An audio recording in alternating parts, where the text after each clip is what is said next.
السلام علیکم ورحمۃ اللہ وبرکاتہ۔ پیارے بچوں، میں انصاری رضوان ہمارے اس چینل ایک قدم اور پر آپ تمام کا استقبال کرتا ہوں۔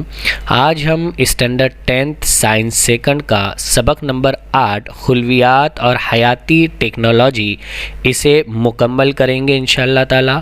اس سے پہلے کی کلاس میں ہم نے زراعت کی ترقی کے اہم مرحلے یعنی سبز انقلاب، سفید انقلاب اور نیلا انقلاب کسے کہتے ہیں اس کی معلومات حاصل کی تھی۔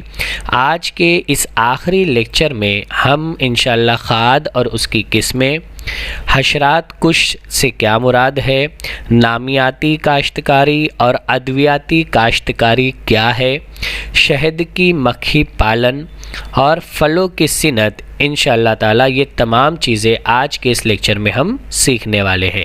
آئیے شروعات کرتے ہیں کھاد اور اس کی قسموں سے۔ کھاد جسے ہم فرٹیلائزر کہتے ہیں، عموماً کسان دو طریقے کی کھاد استعمال کرتے ہیں۔ پہلی ہے نامیاتی کھاد، آرگینک مینور یا آرگینک فرٹیلائزر، اور دوسری ہے کیمیائی کھاد، کیمیکل فرٹیلائزر۔ نامیاتی کھاد جو حیوانات کے فضلے اور نباتات کے باقیات کی مدد سے تیار کی جاتی ہے، وہ اگر استعمال کی جائے تو اس سے زمین کی زرخیزی بڑھتی ہے، ساتھ ہی زمین میں پانی ٹھہرنے کی صلاحیت میں بھی اضافہ ہوتا ہے۔ ہیومس نامی نامیاتی کھاد اگر استعمال کی جائے تو اس کی مدد سے ہم ہماری ضرورت کے مطابق زمین کی اوپری سطح تیار کر سکتے ہیں۔ اسی طریقے سے کیچوے اور ففوند کی مدد سے ضروری اجزاء جیسے کہ نائٹروجن، فاسفورس اور پوٹاشیم یہ فصلوں کو مہیا کرائے جاتے ہیں۔ اس طرح سے نامیاتی کھاد فائدہ مند ثابت ہوتی ہے۔ اس کے بالمقابل اگر ہم کیمیائی کھاد، کیمیکل فرٹیلائزرز کو دیکھیں تو کثیر مقدار میں ضرورت سے زیادہ کیمیائی کھاد استعمال کرنے کی صورت میں یہ زمین کی زرخیزی میں کمی لاتی ہے، ساتھ ہی زمین کی آلودگی کا سبب بھی بنتی ہے، اور اپنے زہریلی اثر کی وجہ سے یہ انسانوں، مویشیوں اور زمینی بیکٹیریا کو بھی متاثر کرتی ہے۔ امید ہے نامیاتی کھاد اور کیمیائی کھاد آپ کے سمجھ میں آیا ہوگا۔ آئیے اب ہم دیکھتے ہیں کہ بچوں نباتات میں بیماریوں سے مقابلہ کرنے کے لیے قوت مدافعت قدرتی طور پر ہوتی ہے، لیکن کیا ہوگا اگر یہ حشرات یعنی کیڑے مکوڑے جو بیرونی طور پر نباتات کو نقصان پہنچاتے ہیں ان سے حفاظت کس طرح ہو؟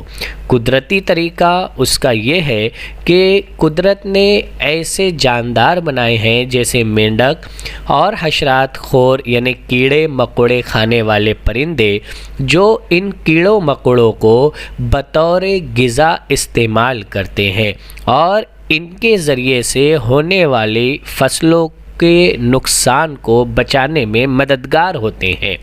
یہ ہے ہمارا قدرتی طریقہ ان حشرات یعنی کیڑے مکوڑوں پر جو فصلوں کو نقصان پہنچا رہے ہیں اس سے بچنے کا۔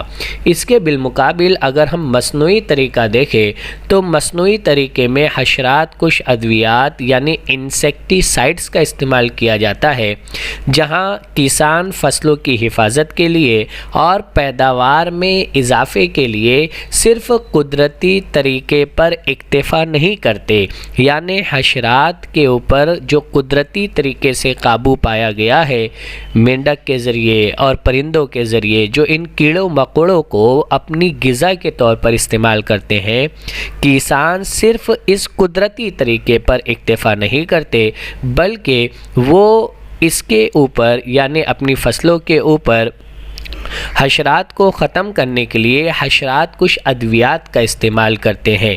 یہ حشرات کش ادویات بعض مرتبہ ضرورت سے زیادہ استعمال کرنے پر زہریلی ہوتی ہے، جس کی چند مثالیں ہماری درسی کتاب میں بھی دی گئی ہے۔ یاد رکھیں بچوں، یہ مصنوعی طریقہ ہے حشرات یعنی کیڑے مکوڑوں سے اپنی فصلوں کی حفاظت کا، جس میں یوریا، ڈی ڈی ٹی اور کلوروپائریفاس یہ چند ایسی حشرات کش ادویات ہے جو اکثر و بیشتر کسان فصلوں کے اوپر استعمال کرتے ہیں۔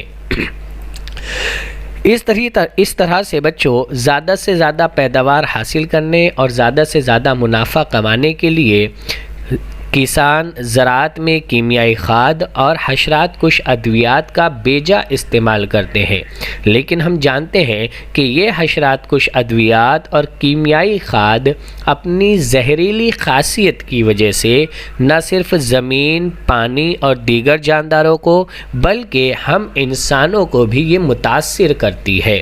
اسی لیے اس نقصان کے تدارک کے لیے نامیاتی کاشتکاری یعنی آرگینک فارمنگ یہ پھر سے اس کا رواج بڑھ رہا ہے۔ نامیاتی کاشتکاری یعنی آرگینک فارمنگ کہتے کسے ہیں؟ جس قسم کی کاشتکاری میں کیمیائی کھاد کا استعمال نہ کیا جائے، ساتھ ہی حشرات کش ادویات کا استعمال بھی نہ کیا جائے، بلکہ قوت بخش دیسی طریقے اور قدرتی توازن کو برقرار رکھ کر کے زراعت کو ماحول دوست طریقے سے مکمل کیا جائے، اس طریقے کو ہم نامیاتی کاشتکاری کہتے ہیں۔ نامیاتی کاشتکاری میں ہم کھاد بھی وہ استعمال کرتے ہیں جو قدرتی طور پر مہیا ہوتی ہے اور ہمیں ملتی ہے، جیسے کھلی، آئل کیک جسے کہا جاتا ہے، اور کیچوا کھاد۔ یہ ہم جانتے ہیں کہ کیچوے کو کسان کا دوست بھی کہتے ہیں۔ ہماری درسی کتاب میں 8.11 پر یہ دونوں تصاویر دکھائی گئی ہے۔ اس طرح سے کی گئی کاشتکاری کی مانگ آج کل دن بدن بڑھتی جا رہی ہے، کیونکہ اس طرح کی جو فصلیں اگائی جا رہی ہے اور ان سے جو اناج اور دوسری چیزیں حاصل کی جا رہی ہے، ان کے اوپر کیمیائی کھاد اور حشرات کش ادویات کا استعمال نہ کرنے کی وجہ سے یہ زیادہ صحت بخش اور متوازن ہے۔ آئیے ہم دیکھتے ہیں شہد کو۔ بچوں، جیسا کہ ہم جانتے ہیں کہ شہد کے چھتوں میں شہد کی مکھیاں شہد بناتی ہے، پھلوں کا رس چوس کر کے لاتی ہے، اور یہاں پر اس طرح سے اس شہد کے چھتوں سے یہ شہد حاصل کیا جاتا ہے۔ ہم نے اکثر یہ طریقہ دیکھا ہوگا جہاں پر کچھ لوگ دھواں کر کے شہد کے چھتوں سے شہد حاصل کرتے ہیں۔ یاد رکھیں بچوں کہ یہ چھتوں سے شہد حاصل کرنے کا غلط طریقہ ہے۔ اس طریقے میں شہد کا بھی نقصان ہوتا ہے، چھتے کا بھی نقصان ہوتا ہے، چھتے میں موجود موم کا بھی نقصان ہوتا ہے، اور سب سے اہم جو ان شہد کو بنانے والی مکھیاں ہیں، اس دھوئیں کی وجہ سے ان کی موت تک واقع ہو سکتی ہے۔ اسی لیے اس طرح کے تمام نقصانات سے بچنے کے لیے مصنوعی چھتے یا پیٹیاں رکھی جاتی ہے۔ اس مصنوعی چھتے یا پیٹی کا استعمال کر کے چھتوں سے شہد نکالنا آسان ہوتا ہے، اور اس سے چھتوں اور مکھیوں کو کوئی نقصان بھی نہیں پہنچتا، جیسا کہ ہماری درسی کتاب میں 8.12 ایپیکلچر دکھایا گیا ہے، جہاں پر مصنوعی پیٹیاں رکھی گئی ہے اور اس میں مصنوعی چھتے بنائے گئے ہیں۔ وہاں پر ان شہد کی مکھیوں کو رکھا جاتا ہے، آس پاس کے کھیتوں سے اور پھولوں سے شہد کی مکھیاں رس لاتی ہے اور یہاں پر شہد بناتی ہے۔ اس طرح سے ان مصنوعی چھتے اور پیٹی کا استعمال کر کے شہد نکالنا بھی آسان ہے، اور اس سے چھتوں اور مکھیوں کو کوئی نقصان پہنچتا بھی نہیں ہے۔ اسے ہم ایپی کلچر کہتے ہیں۔ آئیے بچوں، اب ہم دیکھتے ہیں ادویاتی کاشتکاری یعنی کلٹیویشن آف میڈیکل پلانٹس۔ جیسا کہ نام سے اس کے ظاہر ہے، بچوں یاد رکھیں کہ بیماریوں کے علاج کے مختلف طریقے ہیں۔ ان میں سے ایک طریقہ آیوروید کا طریقہ ہے، جس میں ہم جڑی بوٹیوں کا استعمال کرتے ہیں، اور ان جڑی بوٹیوں کو ہم جنگلات سے حاصل کرتے ہیں۔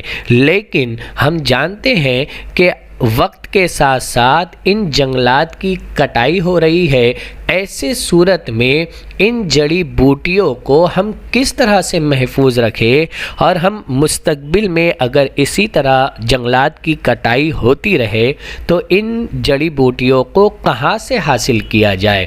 اسی لیے ان جڑی بوٹیوں کی اہمیت کو سمجھتے ہوئے اور ان کے ذریعے علاج کے فائدے کو دیکھتے ہوئے ان جڑی بوٹیوں اور ادویاتی پودوں کی کاشتکاری بڑے پیمانے پر شروع ہو گئی ہے۔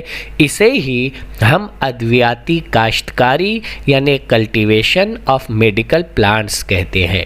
امید ہے ادویاتی کاشتکاری کی ضرورت اور اہمیت آپ کے سمجھ میں آئی ہوں گی۔ آئیے بچوں ہم دیکھتے ہیں پھلوں کی صنعت کو۔ بچوں مختلف پھل ہے جنہیں ہم بطور غذا بھی استعمال کرتے ہیں۔ ہمارا آپ سے ایک سوال ہے کہ کیا ہم پھلوں کو صرف ان کی اصل شکل میں ہی بطور غذا استعمال کر سکتے ہیں؟ آپ کا جواب ہوگا نہیں، بلکہ ہم اسے ہماری روزمرہ کی زندگی میں اور بھی مختلف شکلوں کے اندر ان کے حاصلات کو استعمال کرتے ہیں۔ جیسا کہ یہاں ہم کچھ شکلیں آپ کے سامنے رکھے ہیں، دوائی سے لے کر کے بچوں کے استعمال کی چاکلیٹ تک، آئس کریم، اینو اور بھی بہت ساری جگہوں پر آپ نے پھلوں کے رس ملی ہوئی چیزیں دیکھی ہوں گی۔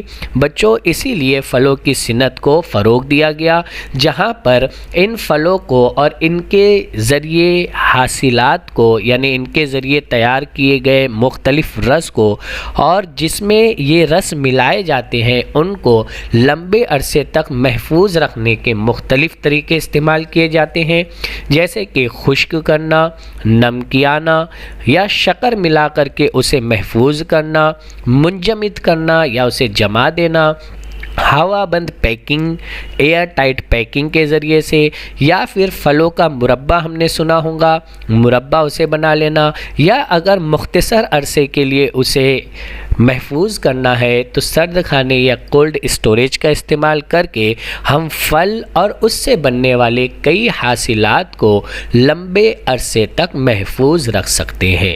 امید ہے یہ تمام چیزیں آپ کے سمجھ میں آئی ہوں گی۔ آنے والے کلاس میں ہم انشاءاللہ تعالی ہمارا نیا سبق سماجی صحت، سوشل ہیلتھ انشاءاللہ یہ شروع کریں گے۔ آج کے لیکچر میں اتنا ہی۔ جزاک اللہ خیر و احسن الجزاء۔ السلام علیکم ورحمۃ اللہ وبرکاتہ۔